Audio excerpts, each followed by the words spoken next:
નમસ્કાર, ગુજરાત ફર્સ્ટમાં આપનું સ્વાગત છે। હું છું આપની સાથે વિકાસ મકવાણા। સમાચારની શરૂઆત કરીએ તો મંત્રી કુંવરજી હળપતિનો અગાઉ એક નિવેદન વાયરલ થયું હતું, જો કે હવે પોતાના જ નિવેદન અંગે તેમણે સ્પષ્ટતા કરી છે। તેઓ બચાવ મુદ્રામાં જોવા મળ્યા। તેમણે કહ્યું કે નિવેદનને ખોટી રીતે રજૂ કરવામાં આવ્યું છે। નિવેદનને એડિટિંગ કરી સોશિયલ મીડિયામાં મૂકવામાં આવ્યું।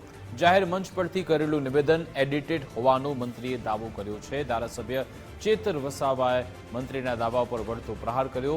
તેમણે કહ્યું કે મંત્રીજીએ સ્વીકાર્યું, આદિવાસી હિતમાં ભાજપ સરકાર કામ કરતી નથી।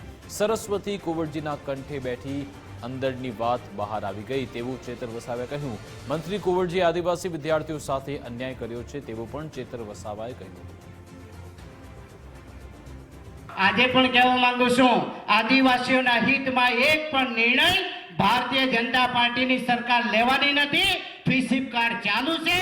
હા મિત્રો, આજે પણ કહેવા માંગુ છું, આદિવાસીઓના હિતમાં એક પણ નિર્ણય ભારતીય જનતા પાર્ટીની સરકાર લેવાની નથી। ફ્રી સિપ કાર્ડ ચાલુ છે।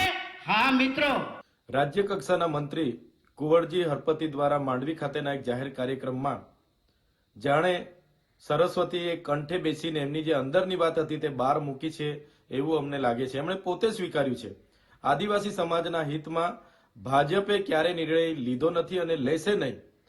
આ એમનું નિવેદન જ સૂચવે છે કે એમના અંદરની વાત હોટે આવી છે, હૃદયની વાત હોટે આવી ગઈ છે। કુંવરજી હળપતિનો વિડીયો વાયરલ થયા બાદ તેમણે બચાવ પર પ્રતિક્રિયા આપી છે। આ તરફ હવે ધારાસભ્ય ચેતર વસાવાએ પણ પ્રહાર કર્યા। તેમણે કહ્યું કે એડિટિંગ કરેલું નિવેદન એવી વાત કહેવામાં આવી છે, જો વિડીયો એડિટેડ હોય તો સાયબર ક્રાઇમમાં ફરિયાદ કરો। કુંવરજી હળપતિએ મંચ પરથી વાંગરો વાગ્યો।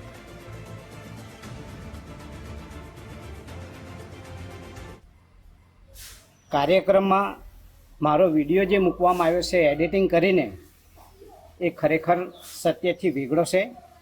ભારતીય જનતા પાર્ટીની સરકાર આદિવાસીઓના હિતમાં કામ કરનારી સરકાર છે।